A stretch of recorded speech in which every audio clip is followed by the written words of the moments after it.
The Holy Gospel according to Luke. Glory to you, O Lord. When some were speaking about the temple, how it was adorned with beautiful stones and gifts dedicated to God, Jesus said, "As for these things that you see, the days will come when not one stone will be left upon another.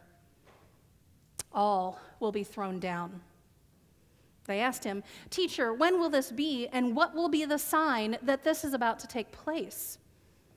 And Jesus said, "Beware that you are not led astray, for many will come in my name and say, 'I am he,' and the time is near. Do not go after them. When you hear of wars and insurrections, do not be terrified, for these things must take place first, but the end will not follow immediately." Then he said to them, "Nation will rise against nation and kingdom against kingdom. There will be great earthquakes, and in various places famines and plagues. And there will be dreadful portents and great signs from heaven. But before all this occurs, they will arrest you and persecute you. They will hand you over to synagogues and prisons, and you will be brought before kings and governors because of my name. This will give you an opportunity to testify. So make up your minds not to prepare your defense in advance. For I will give you words and a wisdom that none of your opponents will be able to withstand or contradict. You will be betrayed even by parents and brothers, by relatives and friends. They will put some of you to death. You will be hated by all because of my name. But not a hair of your head will perish. By your endurance, you will gain your souls." The Gospel of the Lord. Praise to you, O Christ. Please be seated. So I think I say this every time I come here, that I never think to check the texts when I volunteer to preach before I come, and I should know better by now, and I still don't. And I get these lovely texts today about war and just all kinds of destruction and right? Really? And so I joked this morning at the early service that there's so much in our text today that I'm going to scratch the surface in my hour and 17 and a half minute sermon. I'll scratch the surface in that hour and 17 and a half minute sermon. So buckle in, get ready. You can do it, man. We're going to do it together. I'm just kidding. It's not an hour and 17 and a half minutes. It's more like 16 and a half minutes. Our text is hard. And I'm going to warn you now that there's some political stuff in this sermon. Because if you know me, you know that politics is a part of my language and a part of my life. Because I'm called to speak. And you know I never am short for words if you know me. And so you're going to hear some political stuff in this sermon. But we have to remember that we're not called to separate those things. We've been conditioned to separation of church and state, right? I find it fascinating that there is nobody sitting right here, though. Squirrel moment, but really, what? Are those electrocuted seats or something? Squirrel. We've been conditioned in the separation of church and state that the church doesn't interfere with state, state doesn't interfere with church, right? We've been taught that. But our gospels are highly politicized. Our gospels are highly politicized. And for us to ignore this part of ourselves as called, created, claimed children of God, that's ignoring a part of who we are. Just like I can't stand here today with these texts and not talk about anything political, because I'm made up of thousands of different chords wrapped together, and you can't just pull out one chord and set it aside. The same is true for each of you. You are 1,000 chords wrapped together, and you can't just pull one out and let that off to the side. So the separation of church and state doesn't make sense. We as church should be steeply engaged in the world of politics because the gospel calls us. The gospel compels us. We can't stand idly by. That's not our calling at all. And yet, what we find is that the Christian voices that are out there are the Christian voices that are screaming and are bullying and are pushing. And so they sound something like this. You will love Jesus Christ, and you will pull Jesus Christ into your heart. You are compelled to have Jesus Christ in your heart. Do you take Jesus Christ deeply into your heart to live in this world with Jesus Christ deeply in your heart? Do you do it? Answer now!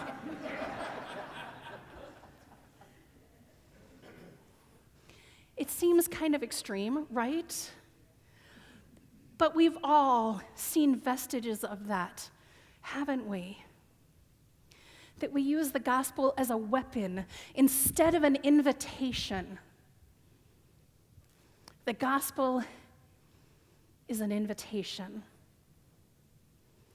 An invitation to enter into the world, carrying God's claiming of us in our baptismal waters, carrying our identity into the world, proclaiming that which God compels us to proclaim. And that very core proclamation is that each and every one of us is a perfect, beautiful creation of God.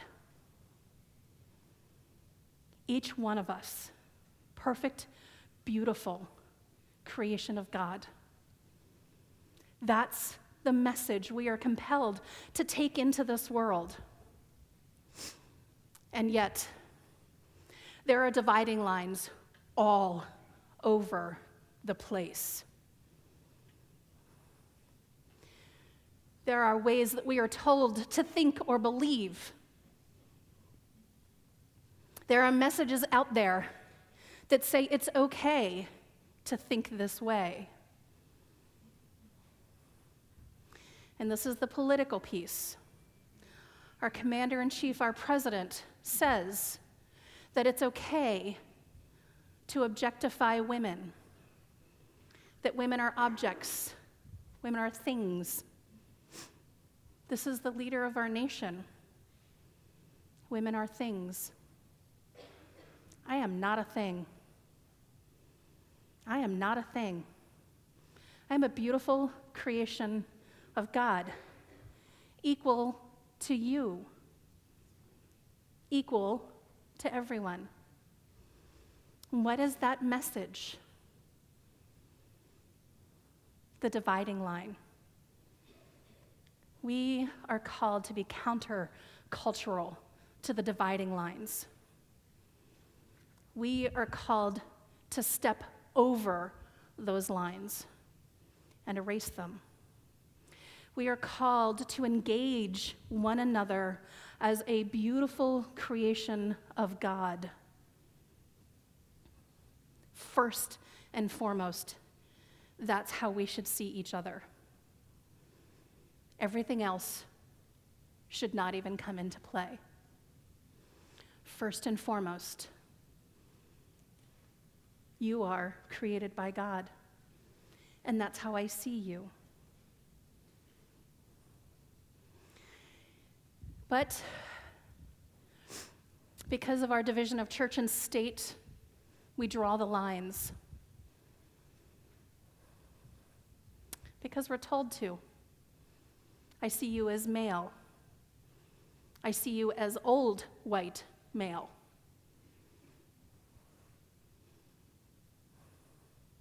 I see you as Democrat. I see you as conservative Democrat. I see you as liberal Democrat. I see you as conservative Republican. I see you as liberal Republican. Right? First and foremost, a created child of God. We have to do away with the lines because we're compelled to, because Christ did away with the lines. Right?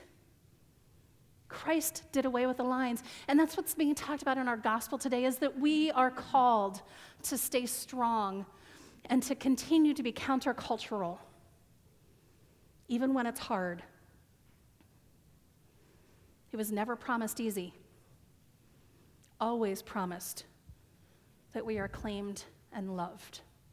And because of that, we go into the world. Hard as it is, we go into the world leading with that same compelling that you are a beautiful creation of God. Doing away with the lines, doing away with the divisions, doing away with the walls that hold us against each other and away from each other, that we build around ourselves. We're not supposed to be sequestered individuals.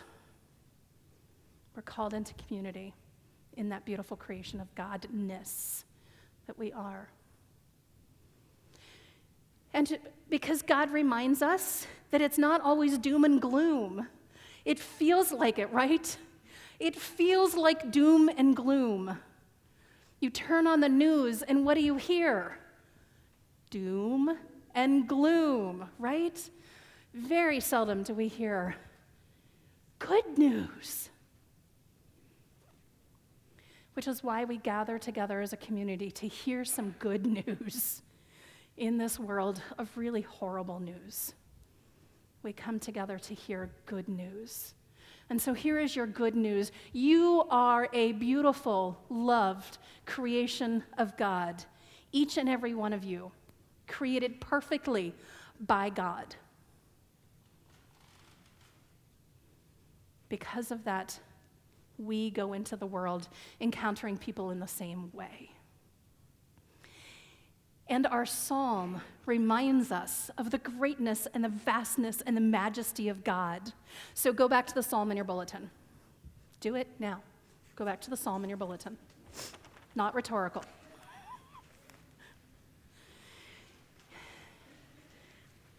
When things seem chaotic and things seem out of control, and we're not sure where to turn, reminding ourselves of the greatness and vastness of God's love is important to help build us and sustain us so that when we go back out into this chaotic, crazy world, we are fed and nourished at the table, sustained in the word, and sent to sustain for another week. And I love Psalm 98. I love Psalm 98 because it's a reminder of the greatness and vastness of God. So let's end this with some hopefulness in these hard texts. And so together, let us, with enthusiasm and joy, in unison, not responsively, but in unison, let's read Psalm 98 again. Sing a new song to the Lord, who has done marvelous things, whose right hand and holy arm have won the victory. O Lord, you have made known your victory. You have revealed your righteousness in the sight of the nations. You remember your steadfast love and faithfulness to the house of Israel. All the ends of the earth have seen the victory of our God. Shout with joy to the Lord, all you lands. Lift up your voice, rejoice and sing. Sing to the Lord with the harp and the voice of song, with trumpets and the sound of the horn.